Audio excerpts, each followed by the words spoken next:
हिमाचल आज में अब की बार बात रोजगार और बेरोजगारी की। स्वागत है आपका पॉइंट ऑफ व्यू में। मेरा नाम है मंजीत सहगल।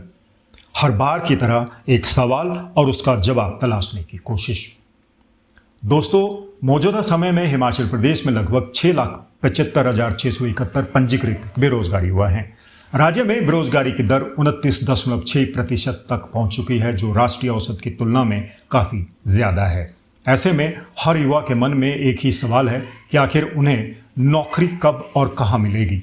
साल 2022 के विधानसभा चुनाव के दौरान प्रदेश की कांग्रेस सरकार ने युवाओं से कई बड़े वायदे किए थे, जिसमें से सबसे प्रमुख था पहले ही कैबिनेट बैठक में 1 लाख सरकारी नौकरियों को मंजूरी देना और 5 साल के कार्यकाल में कुल 5 लाख रोजगार के अवसर पैदा करना। आंकड़ों की बात करें तो मुख्यमंत्री सुखविंदर सिंह सुक्खू और राज्य सरकार का दावा है कि पिछले 2 वर्षों में विभिन्न श्रेणियों के लगभग 42,000 नौकरियां दी गई हैं। हालांकि सदन में दी गई जानकारी के मुताबिक करीब 23,191 नियुक्तियां या तो पूरी हो चुकी हैं या प्रक्रिया के अंतिम चरण में हैं।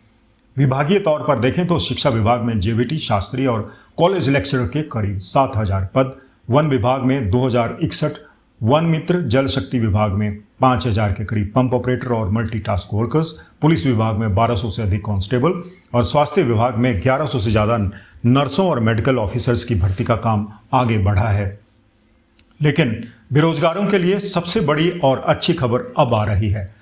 आने वाले समय में प्रदेश में कुल 57,000 नए रोजगार के अवसर सृजित होने जा रहे हैं। इनमें 25,000 पद सरकारी क्षेत्र में होंगे, जिनकी घोषणा मुख्यमंत्री ने आगामी बजट के लिए की है, जबकि 32,000 नौकरियां निजी क्षेत्र में पैदा होंगी।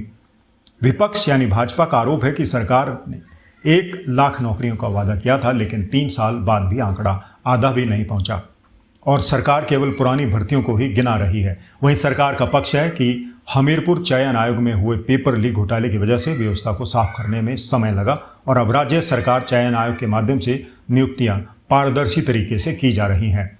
सरकारी नौकरियों के साथ साथ अब हिमाचल प्रदेश एक औद्योगिक क्रांति की ओर भी बढ़ रहा है। राज्य सरकार ने इंडस्ट्री थ्रू इन्विटेशन जैसी महत्वाकांक्षी योजना शुरू की है, जिसका मतलब है कि अब हिमाचल प्रदेश निवेश का इंतजार नहीं कर रहा, बल्कि खुद आगे बढ़कर दुनिया के सामने अपना रोड मैप रख रहा है। दुबई, जापान और मुंबई जैसे औद्योगिक केंद्रों से सीधा संवाद कर पिछले 3 सालों में 5,000 करोड़ रुपए से अधिक के निवेश की प्रतिबद्धता हासिल की गई है। सरकार का लक्ष्य हिमाचल को 2026 तक एक ग्रीन स्टेट बनाना है। इसके लिए ग्रीन हाइड्रोजन, इलेक्ट्रिक वाहन, डेटा सेंटर्स और सेमीकंडक्टर्स, चिप मैन्युफैक्चरिंग जैसे आधुनिक उद्योगों को निमंत्रण दिया गया है। प्रशासनिक स्तर पर 180 से ज़्यादा सेवाओं को सिंगल विंडो पोर्टल पर जोड़ दिया गया है और लैंड यूज पॉलिसी में बदलाव कर औद्योगिक भवनों के लिए 70% जमीन के इस्तेमाल की छूट दी गई है। इन सब का सबसे बड़ा फायदा हिमाचल के युवाओं को मिलने वाली उन 32,000 निजी नौकरियों के रूप में होगा, जो जल्द ही उपलब्ध होंगी। अगर आप इन नौकरियों के लिए तैयारी करना चाहते हैं तो आपको अपनी स्किल पर ध्यान देना होगा। सबसे अधिक अवसर दवा उद्योग यानी फार्मास्यूटिकल सेक्टर में है। ऊना में बन रहे 1,900 करोड़ रुपए के बल्क ड्रग पार्क की वजह से साइंटिफिक ऑफिसर, क्वालिटी कंट्रोल और क्वालिटी एश्योरेंस स्पेशलिस्ट की भारी मांग होगी। इसके लिए केमिस्ट्री या फार्मेसी में ग्रेजुएशन और पोस्ट ग्रेजुएशन जैसे बी फार्मा या एमएससी करने वाले युवाओं के लिए बेहतरीन मौके हैं। साथ ही आईटीआई और डिप्लोमा धारकों के लिए भी मशीन ऑपरेटर और सुपरवाइजर के पद सृजित होंगे। ग्रीन एनर्जी के क्षेत्र में इलेक्ट्रिकल और मैकेनिकल इंजीनियर्स की जरूरत होगी, जो प्लांट डिजाइन और मेंटेनेंस का काम संभाल सकें। वहीं पर्यटन क्षेत्र में शिमला अर्बन ट्रांसपोर्ट रोपवे और 7 अन्य बड़े रोपवे प्रोजेक्ट्स के आने से रोपवे इंजीनियर्स, सेफ्टी इंस्पेक्टर्स और स्टेशन मैनेजर्स के साथ साथ हॉस्पिटैलिटी सेक्टर में भी हजारों नौकरियां निकलेंगी। में डिप्लोमा रखने वाले युवाओं के लिए यह एक सुनहरी मौका है। इतना ही नहीं, आईटी पार्कों के विस्तार से बीसीए, एमसीए और बीटेक कंप्यूटर साइंस के छात्रों को अब बाहरी राज्यों में जाने की ज़रूरत नहीं होगी। उन्हें प्रदेश के भीतर ही रोजगार मिलेगा। साल 2022 से 2025 के बीच सरकार ने कुल 683 औद्योगिक परियोजनाओं को मंजूरी दी है, जिनका कुल निवेश मूल्य 14,000 करोड़ रुपए के करीब है। ग्रामीण आधारित उद्योगों और एमएसएमई क्षेत्र को 1,642 करोड़ रुपए के प्रस्तावों के साथ मजबूत किया जा रहा है। कुल मिलाकर हिमाचल अब परंपरा और आधुनिकता के मिलन से एक नई राह पर है, जहां सरकारी और दोनों क्षेत्रों में आपके लिए दरवाजे खुल रहे हैं। दोस्तों, ये था आज का ब्यौरा जो नौकरियों बेरोजगारी को लेकर था। उम्मीद है आपको ये वीडियो पसंद आया होगा। वीडियो अच्छा लगे तो इसे शेयर जरूर कीजिएगा और अगर आपने अभी तक हिमाचल आज को सब्सक्राइब नहीं किया है तो ज़रूर कर लीजिएगा ताकि आपको आपके काम की महत्वपूर्ण जानकारियाँ इसी तरह मिलती रहें। नमस्कार।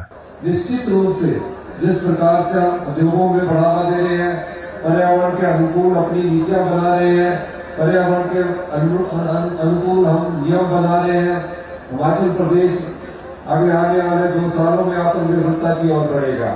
ग्रीन हिमाचल हमारा एक उद्देश्य है, लक्ष्य है।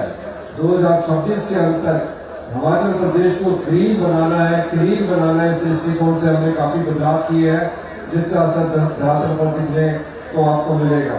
इन्हीं शब्दों के साथ, क्योंकि आज की रात आपकी एक सांस्कृतिक नाइट है, कल्चरल नाइट है, तो सभी युवा जब हमारे यहाँ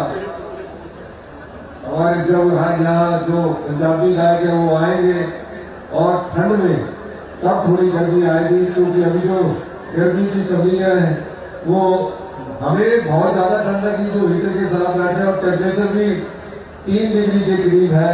तो मैं चाहूंगा कि आपके और सांस्कृतिक कार्यक्रम के बीच में मैं ज्यादा देर में रहता हूँ। आप सभी को और यही मैं MSRB को बहुत बहुत शुभकामनाएं देता हूँ। धन्यवाद।